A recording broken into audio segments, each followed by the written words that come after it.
Digital অ্যারেস্টের নামে কোটি কোটি টাকার প্রতারণা দেশ জুড়ে, আর নদিয়াতেও এই রকম কোটি কোটি টাকার প্রতারণা, আর তাতেই 9 জনকে গ্রেফতার করা হয়েছিল। সেই 9 জন দোষী সাব্যস্ত। সরাসরি চলে যাব প্রতিনিধি, প্রথম ভারতে প্রথম দোষী সাব্যস্ত। কথা বলবো প্রতিনিধি রঞ্জিতের সঙ্গে। রঞ্জিত, কি ঘটনার পরিপ্রেক্ষিতে ভারতে প্রথম ডিজিটাল অ্যারেস্টে দোষী সাব্যস্ত, কোন ঘটনার পরিপ্রেক্ষিতে?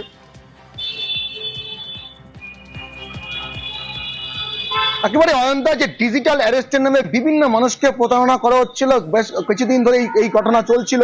এবং কল্যাণীতেও একইভাবে ডিজিটাল প্রতারণা হয়েছিল এবং এক অবসরপ্রাপ্ত কৃষি বিজ্ঞানী তারকে ডিজিটাল অ্যারেস্ট দেখিয়ে তার কাছ থেকে 1 কোটি টাকারও বেশি প্রতারণা করেছিল এই চক্র।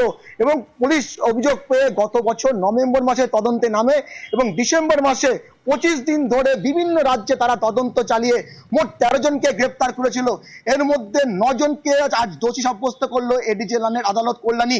এবং জানি না কি এই মামলার যে দোষী সাব্যস্ত ডিজিটাল অ্যারেস্টে ভারতবর্ষে প্রথম বলে মনে করছে আইনজীবীরা এবং পুলিশও মনে করছে এটি প্রথম এই ধরনের প্রতারণার মামলায় রায়। এবং আগামীকাল এই 9 জনের সেন্টেন্স দেবে আদালত।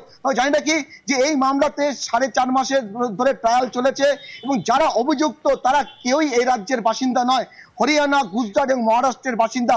তাদেরকে গ্রেপ্তার করা হয়েছিল। তাদের 25 দিন ধরে কৃষি বিজ্ঞানীর পরিবার তারা প্রতারণায় পড়লেন, প্রতারণার ফাঁদে পড়লেন। রঞ্জিত, আসলে ডিজিটাল অ্যারেস্ট বলে কিছু হয় না, কিন্তু ডিজিটাল অ্যারেস্টের নামে বন্দি করে রাখা হয়। কতদিন ঘরবন্দি ছিলেন এবং তারপরে কোটি কোটি টাকা প্রতারণা।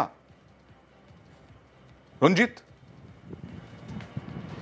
দেখো, একেবারে পুলিশ তদন্তে নেমে আরেকটি বিষয় জানতে পারে যে শুধুমাত্র ভারতবর্ষে সিম ব্যবহার করে নয়, এইটা কন্ট্রোল করা হচ্ছিল কম্বোডিয়া থেকে। এবং কম্বোডিয়ার একটা যোগ রয়েছে এই মামলার ক্ষেত্রে, কারণ যারা এর সাথে প্রতারণা করে যারা অ্যারেস্ট হয়েছে তারা যে হোয়াটসঅ্যাপ ব্যবহার করছিল এবং যাকে প্রতারণা করছিল তাকে বিভিন্ন সময় নজরদারি করছিল। এবং পাশাপাশি এই অভিযোগের পরে জানতে পারা যায় আরো একজনের সাথেও প্রতারণা করা হয়েছিল। তবে মূলত 1 কোটি 1 লক্ষ টাকার প্রতারণার মামলায় নেমে পুলিশ এই 13 জনকে গ্রেপ্তার করেছিল। পরে তদন্তের সময় আরো বিষয়গুলো উঠে আসে। তবে যারা গ্রেপ্তার হয়েছে তাদের বিরুদ্ধে বিভিন্ন রাজ্যে তাদের বিরুদ্ধে অভিযোগ রয়েছে, একাধিক অভিযোগ রয়েছে এই ডিজিটাল প্রতারণার ক্ষেত্রে। তবে এই মামলা 4.5 মাসের মধ্যে 29 জন সাক্ষী ছিল। তার মধ্যে টেলিকম অথরিটি থেকে শুরু করে বিভিন্ন ব্যাংকার্স যারা রয়েছে তারাও কিন্তু এই মামলার সাক্ষী ছিল। ফলে এই মামলা পুলিশের কাছে একটা চ্যালেঞ্জ ছিল এবং পুলিশ মনে করছে এবং সরকারি আইনজীবী মনে করছে এই রায় একেবারে নজিরবিহীন, ভারতবর্ষে প্রথম রায় হতে চলেছে।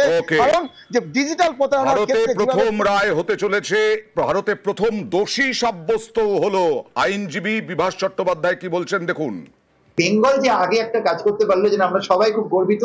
আজকের দিনটা আমার মনে হচ্ছে বেঙ্গলের সাইবার ক্রাইম ইনভেস্টিগেশনের ইতিহাসে অবশ্যই লেখা থাকবে।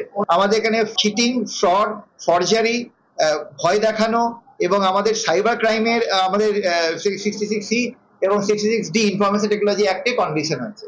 এবং আমাদের যে সেকশনে কনভিকশন আছে তার মধ্যে 3টে সেকশনে যাবজ্জীবন আছে। আমরা চেষ্টা করবো স্টেটের তরফে ম্যাক্সিমাম পানিশমেন্টের জন্য, কারণ আমরা চাইছি এটা একটা ইনস্ট্যান্স হয়ে থাক।